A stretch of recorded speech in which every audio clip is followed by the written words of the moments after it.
ng bagyo. Ilang beses na rin lumubog ang ating mga kalsada. Pero sa bawat pagtaas ng tubig, may mga kamay na humihila sa ating patas, mga bayaning basa, puyat at gutom. Pero teka, bakit nga ba paulit-ulit at palala ng palala ang baha? Kalikasan nga ba ang may problema o may iba pa? Ako si Angela Buena at ako naman si Ray Oakley Artisa. At ito ang Salva Vida. Magandang araw po. Ako po si Chris Angela Buena. Ngayon po kayo po ay aking interview tungkol po sa aming aktibidad sa aming paaralan. Matanong ko lang po kayo, ilang taon na po kayo nakakaranas ng pagbasa niyo? Tagal na ho. Hindi na ako tatatlong po nagbaha sa amin eh. Ano po, kapag ganun na po katagal, na mabaho na po kaya ang inyong yung tubig po sa inyong lugar? Ay, minsan po'y lumiliit, minsan po'y lumalaki. Katulad ngayon, lumalaki na naman. Malalaki na naman po yung tubig. May kasama po bang basura po o putik yung tubig? Ay, wala po namang gaano. Basta tubig lang po? Tubig. Hindi naman Ay, kaya po lang mabaho. pwede madilaw na yung tubig galing nga ho sa bundok. Ay pwede po kayang ilarawan ninyo yung mismo pong sandali na nakikita nyo po na tumataas po yung tubig sa inyong lugar? Ilalarawan kung paano.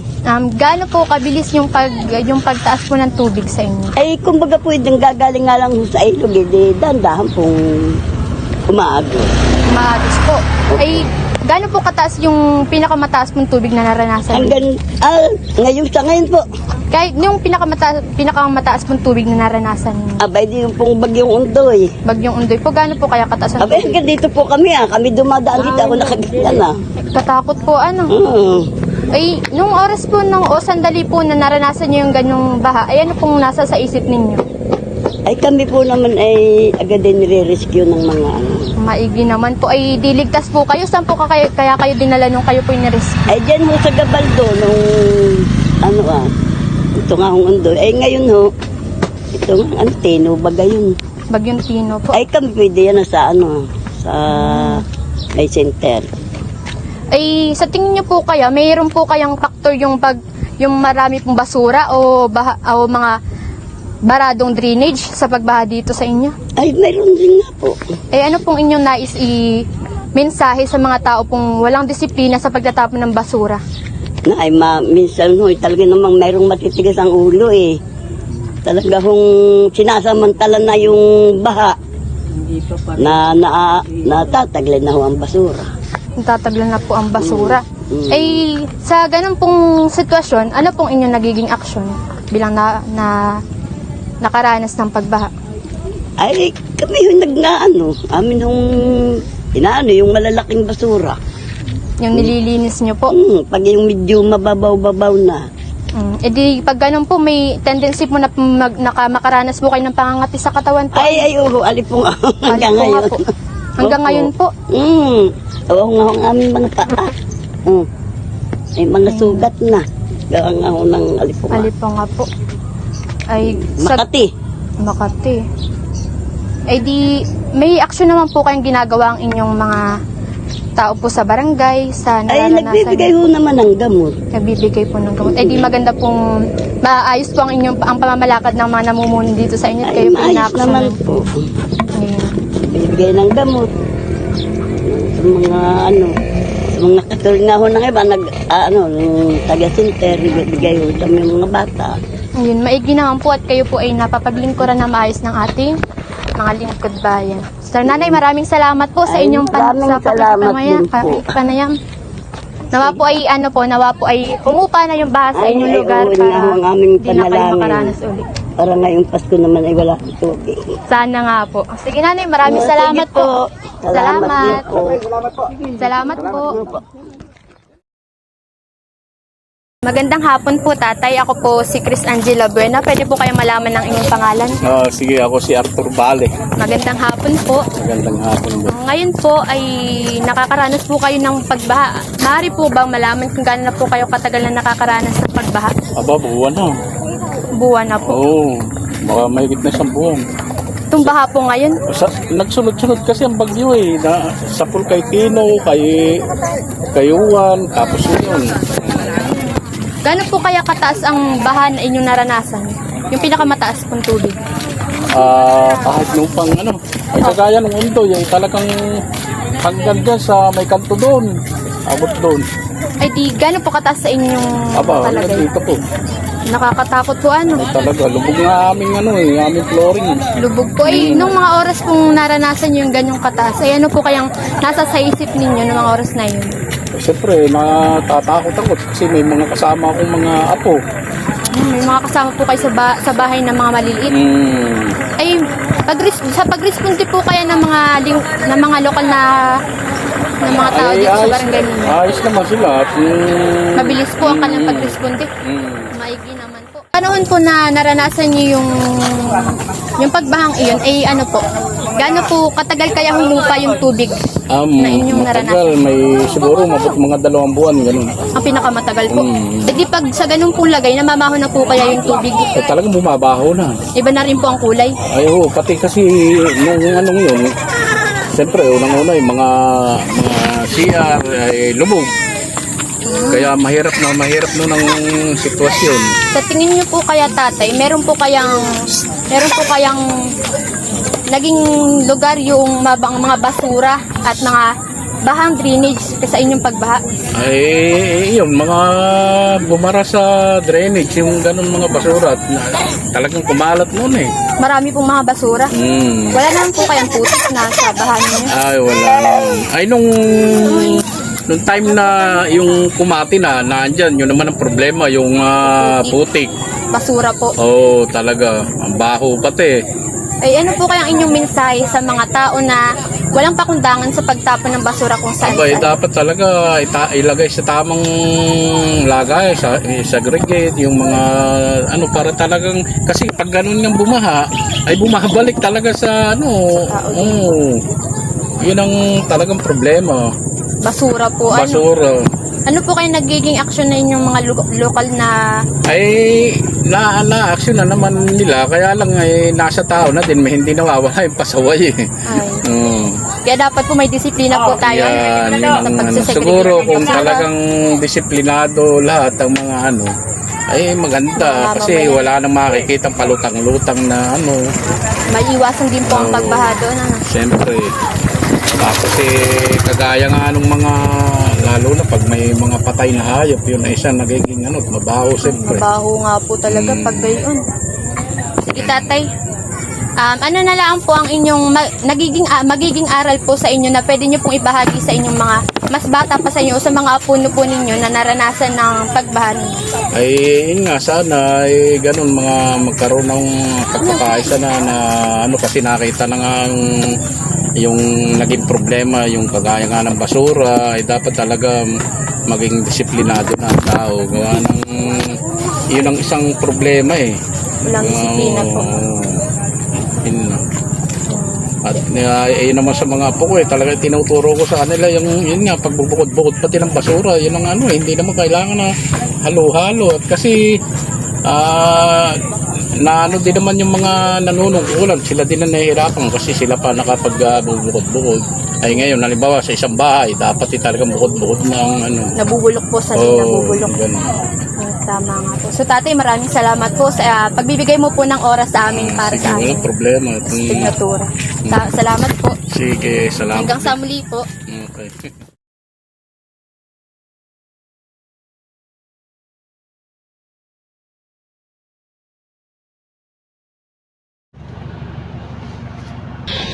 So magandang hapon po. So maraming salamat po sa pagpapaunlak niyo pong ma-interview tungkol po dun sa mga issue po na nararanasan po natin sa lipunan po natin kagaya po ng Quezon. So maaari pong malaman yung buo niyo pong pangalan. Ako si Consial Bogart Oliver Manzano Sorbo. Naging rescuer na po kayo ng barangay. Oo. Dito naman sa Siniluan, Rito Sawawa, halos lahat naman tao rescuer. Hindi naman porke kami nanunungkulan, ikaw lang. So lahat karapatan natin mag-rescue ng ating kapwa. Yun po yung napakaganda pong parang maaari natin pong gawin po para sa ibang tao at sa komunidad po natin. So ilang taon na po kayong rescuer po? So since nung ako napatira na rito, naging kabalutan ko na yung tumulong sa kapwa. So, hindi kong sasabi kung rescuer. Pero para sa akin, bilang isang mama, rescuer ka ng isang barangay mo. Yun ang para sa akin. So, hindi ko malalaman kung ilang taon na. Basta simula nang ako nandito, tumulong na ako. So alam naman po natin na umaabot po sa 20 po yung bagyo na nararanasan natin kada taon. So maaari niyo po bang i-describe yung mga sakuna po na naranasan niyo po or yung mga bagyo? Dito sa ating pangkaraniwan naman yung pag bumagyo, tubig, baha. Lindol, madalang naman. Lumindol man, hindi naman ganun kalaki. Pero ang pagbaha talaga, yan talagang sakunang nangyayari dito sa ating Pilipinas o rito sa ating barangay. Talagang tubig ang kinakatakutan ng kahit sino dito.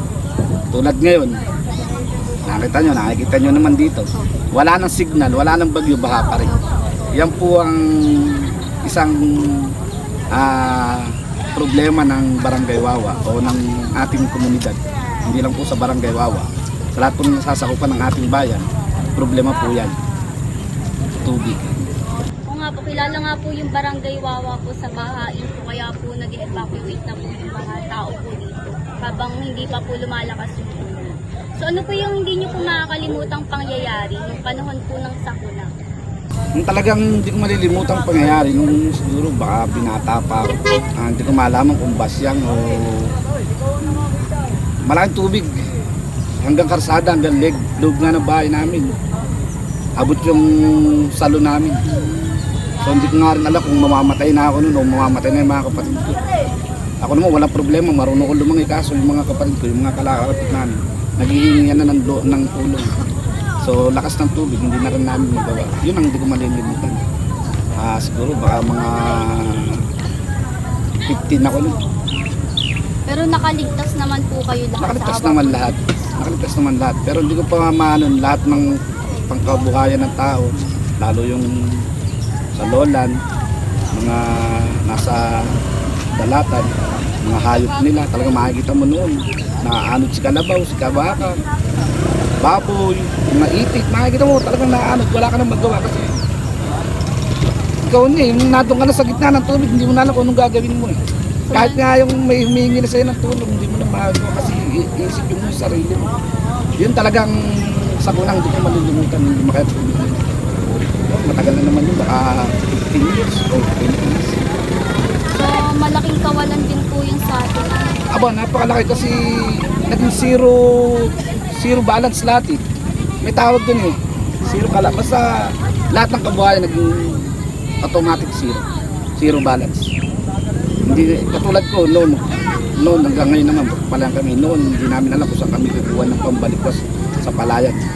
Naalala ko pa noon yung palay namin noon naanihin na. Siguro mga 1 week na lang lumubog pa. Aanihin na yun. Yung puhunan doon utang ng nanay ko. So hindi namin alam kung saan kami babalikwas, paano kami makakabalikwas. Hindi pa uso noon ang DA. Wala pang DA wala pa kayong malapitan wala pang ayuda mula sa gobyerno nung parang panahon na yun. O so baka hindi ko lang alam. Pero natatandaan ko wala pa. So grabe din po yung naranasan niyo po. Yung ano po, sa tingin niyo po, yung impact po ba yung bagyo yung nagpapalala po sa pagbaha or yung mga basura po? Like malaki po ba ang epekto ng basura po sa pagbaha or yung kakulangan po ng drainage system sa lugar? Alam mo yun, sa totoo lang, hindi naman natin pwedeng isisyan lahat sa basura. Yan yung gawa rin ng tao. Agagawan din natin yan. Sa dumadami ang populasyon, dumadami ang basura. Kaya sa dami ng tao, ganun din kadami ang mga basura sinasabi niya.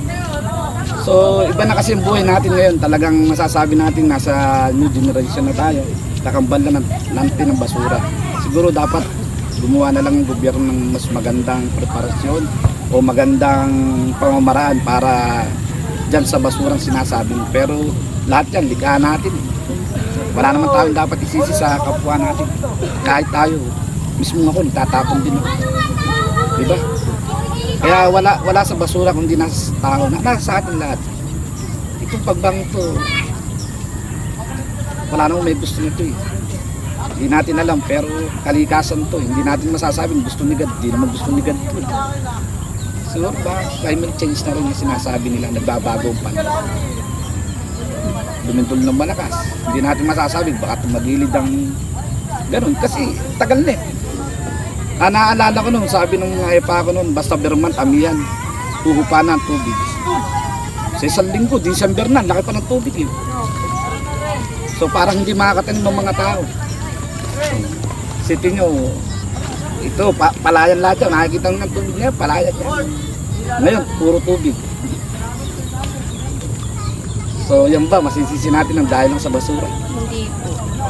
Talaga pong malaki rin po yung impact ng bagyo. Oo. So dapat dapat natin gawin? Mga makipagtulungan po dapat tayo sa gobyerno po or sa mga lingkod bayan po. Tapos hindi rin po dapat po i-prevent po natin yung mga sarili natin na magtapon po ng basura. Para po in case po na dumating po yung sakuna is hindi po ganoon kalala yung nararanasan. Pero syempre hindi naman po kasalanan ng tao na ganun po yung kinahihinatnan natin. So talaga po Hindi ba minsan kasalanan din ng taong gobyerno? Ano, di ba? Yung nababalita ngayon, ng mga nakaupo, mga magnanakaw. Opo. Ano? Dapat doon natin ipukol eh. Na kung yung pong pondo ng bayan is napunta po dun sa tama, sa tingin ko po yung Napakalaki, malalabanan po natin yung So dapat ang gawin ng ating president? Lahat ng magnanakaw, patayin na kung kinakailan. Oo, totoo yun. Kasi pag hindi natin sisipulin yan, yung mga magiging anak na, mga ganyan na rin, mga magnanakaw na rin. Sabi nila, father like son, son like father, ganun yan. Namamano yan eh. So nung bilang rescuer po, sa panahon po ng sakuna, so nakikipag-ugnayan po kayo sa mga lingkod bayan. Ano po yung mga kadalasan nyo pong ginagawa? Para po Sa katulad ko, ulitin ko sa katulad ko, ako ay kagawad ng Barangay Wawa. So pag may dumadating yung mga sakuna, bago pa lang dumating yan, pupunta na ako sa bahay-bahay, nananawagan na ako na may dadating kong di magandang panahon, tayo po magsiyanda. Pag lumaki po ang tubig, babalikan ko kayo yung pwede pong mag-evacuate, i-evacuate ko na po. So lahat po naman kami mula sa Sangguniang Bayan, mula sa Sangguniang Barangay, sa aking kapitan, sa ating mga kagawad, sama-sama kami. Nagpapalikas kami ng mga residential ng ating barangay.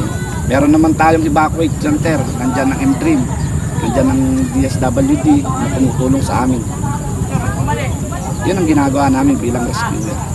So bilang rescuer po, hindi po ba kayo natatakot na para sa sarili nyo na mapahawak po kayo or may makuha po kayong sakit galing sa baha or sa kuna? Pag bilang nanunungkulan ka o isang rescuer ka, hindi mo naiisipin yun. Talaga minsan nauuna yung pagtulong sa kapwa. Minsan nga, tutulong kami sa kapwa, bahay pala namin, binabaan. So, but na lang, may mga anak kami, bawat isa sa amin, sila nakapagtatas. Pero pagdating ko, tay, wala pa, kami yan nagtatas. Kaya minsan nauuna pa sila. Yun talaga, pag ikay isang rescuer, mas madalas pa, nauna pa ibang tao kaysa sa pamilya mo. Talaga pong sinasakripisyo lahat para sa bayan, binibigay po ninyo lahat. So ano po yung nagtutulak po sa inyo para po makatulong po sa kapwa? Tutulak sa akin para makatulong mo sa kapwa ko. Opo, ano po yung nagtutulak sa inyo para po itaya yung buhay niyo po para sa iba? Like So, pagmamahal po ba? Sa totoo naman, likas naman sa ating mga tao. Likas sa Pilipino tumulong sa kapwa. Hindi mo kailangan manungkulan o hindi mo kailangan pumusisyon para ikay makatulong sa kapwa mo. Pero minsan kailangan din natin iba kasi nga naman panahon eh. Minsan bago mo pakinggan, kailangan mo mumuno. Minsan pag ikay pangkaraniwang tao lang, gusto mong may sabihin, suggest. Bilang ikay walang power at chapwera ka. Kaya hindi ko malaman ng gobyerno natin ngayon, kailangan manungkulan, kailangan may posisyon bago ka pakinggan. Kaya awa-awa ng mga taong, mga simpleng tao na gusto nilang tumulong, gusto sila makatulong kasi unang-una, sasabihin, sino ka ba? May ganun, may judgmental ngayon, marami ngayon. Mas marami pa sa taong mga pangmusgan. Kaysa magpasalamat, yung ano-ano pa, mare. Yun talaga ang reality ng tao. Pero patuloy pa rin po kayo sa kabila po ng mga Sa tulad ko, sinasabi nila, patuloy pa rin po. hanggang ngayon, ulan, tumutulong pa rin na sa kapwa. Kami lahat dito, lahat dito sa kapwa. Hindi lang kagawad, lahat tutulong-tulungan naman dito. Makikita mo, pag bumaba, makikita mo mga tao, lahat nagtutulong-tulong. So talaga pong lahat po kayo nagtutulungan. So may tumawag na po ba sa inyo ng bayan? Sa panahon ngayon, wala nang ganyan. Puro marites na tao ngayon. Wala ka nang marites na ganyan.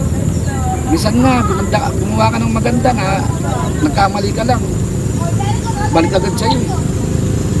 Yan ang reality talaga ng tao. Bibihira na ang tao magpapasalamat. Salamat po.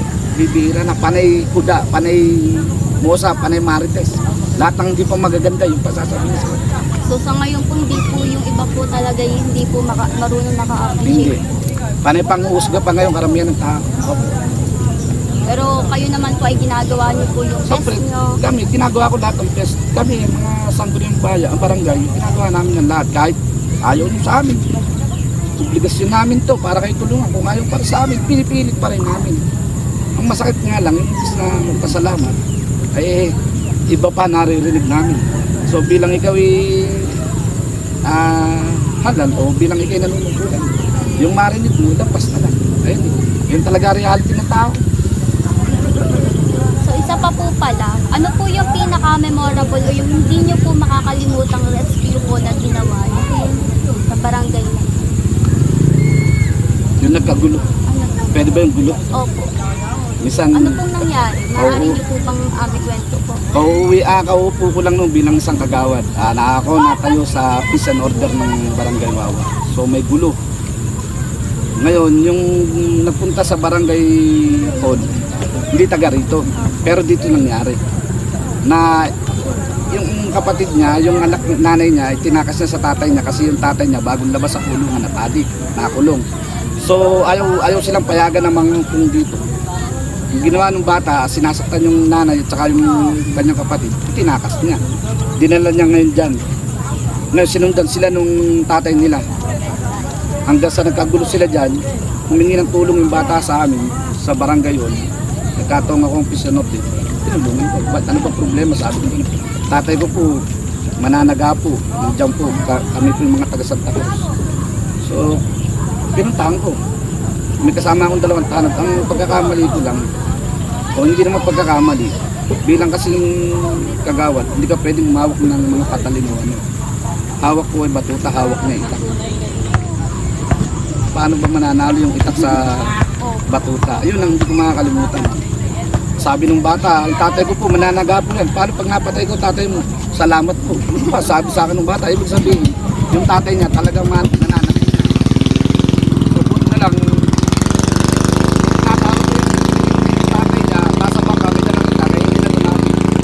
sabi ko, paano kung lumapit ito? Paano kung yun? O, dito. Buti na nga lang po nga solusyon niya. Yun ang hindi ko malilimutan. Unang upo ko yun, unang rescue ko, unang pagtulong ko sa kapwa ko. Yun ang kinabot ko.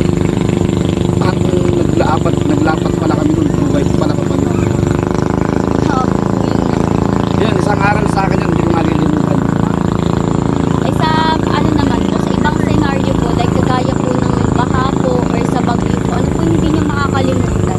Hindi ko naman masabing hindi ko nakakalimutan kasi pagkaraniwan na kasi dito.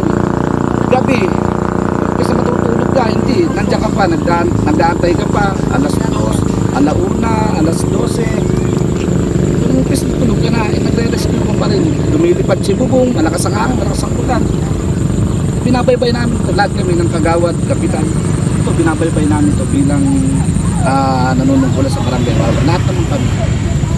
Lahat kami nakaranas na. Walang hindi. Sa tingin niyo po, yung tulong po na inaabot po ng mga lingkod bayan natin or gobyerno po natin, sapat na po kayo or parang kailangan niyo pa po ng mas maraming tulong? Alam mo sa totoo, kung isipin mo yung sinabi ko, nung una, walang ganyan ng gobyerno, walang tulong. Pero ngayon, meron na. So, ang tao lang, hindi lang marunong, hindi sapat. Laging may kulang. Nagbigay na si ayuda, nagbigay na si ganong tao, nagbigay na kulang at kulang pa rin sa tao. Pero kung gusto man, nagbibigay ang gobyerno sa atin. mga bigas, mga dilata. Galing yun sa gobyerno, hindi naman galing sa sangguniang barangay. Kami, wala rin kami pera. Opo. Yung pinamimigay namin na galing sa disaster o sa galing din na sa gobyerno. Hindi naman galing sa bulsa namin. Yun lang hindi maano ng tao. Ang tao lang kasi talaga, pag binigyan mo kailangan, pati pa mo bibigay mo. Pag binigay mo na, kulang pa rin. Kasi inaasa na nila. Buti nga ngayon, mayroon tayong mga nanalapitan katulad ng DA sa magsasaka. May nanalapitan, tulong, ayuda bilang magsasaka. Dati walang ganyan. So ngayon, pag hindi pa rin sila nabigyan, sasabihin nila, walang binibigay ng gobyerno, walang ayuda ang gobyerno. Hindi nila nakikita yung binibigay ng DA. Galing gobyerno yan. O diba? So sa kanila, kulang at kulang pa rin. Kahit ang ibigay mo, kulang at kulang pa rin. Ang tao, walang kasiyahan. Yun talaga ang totoo. Pero ang gobyerno natin, nagbibigay ng ayuda. Nagbibigay yan ng mga relief mula sa taas, mula sa punto ng mamamayan. Mabuti naman po at lahat po is nakakakuha po dito na Oo, lahat tulong talaga po mula nakakakuha. sa gobyerno. So maraming salamat po. So, nalaman ko po talaga po kayo ay binibigay niyo po lahat ng makakaya niyo po at ng buong puso po yung servisyo niyo po dito sa barangay niyo po at sa ating komunidad. So maraming salamat po. So isa po kayong bayani ng ating lipunan. Parang ayaw ko maging bayani. Alam mo kung bakit? Lahat ng bayani ngayon patay na. Salamat na lang. Salamat na lang, ma'am. Salamat.